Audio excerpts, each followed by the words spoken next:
காமராஜர் பேச்சுப் போட்டி. அனைவருக்கும் வணக்கம். நான் இப்பொழுது கல்வி கண் திறந்த காமராஜர் அவர்களைப் பற்றி பேசப் போகின்றேன்.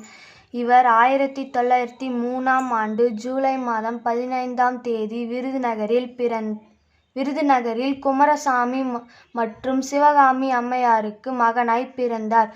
காமராஜர் 1954ஆம் ஆண்டு முதல் 1963ஆம் ஆண்டு வரை தமிழகத்தில் முதல்வராக பணியாற்றினார். காமராஜர் இலவச கல்வி, இலவச மதிய உணவு திட்டம், பல நீர்த்தேக்க திட்டங்களை கொண்டு வந்தார். காமராஜரின் சாதனைகள் பெல் நிறுவன கல்வித்துறையில் மற்றும் இந்திய தொழில்நுட்ப கல்லூரி (IIT) தொடங்க காரணமாக இருந்தவர். இவரது ஆட்சி காலம் தமிழகத்தின் பொற்காலம் என்று அழைக்கப்படுகிறது.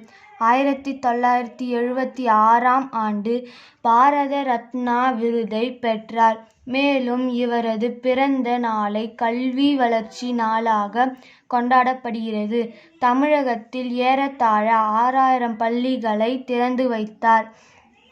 பெருந்தலைவர் கருப்புகாந்தி, தன்னலமற்ற தலைவர், தலைவர்களை உருவாக்குபவர் என பல அடைமொழி பெயர்களை பெற்றார். இவர் 1975ஆம் ஆண்டு அக்டோபர் 2ஆம் தேதி மறைந்தார். நன்றி, வணக்கம்.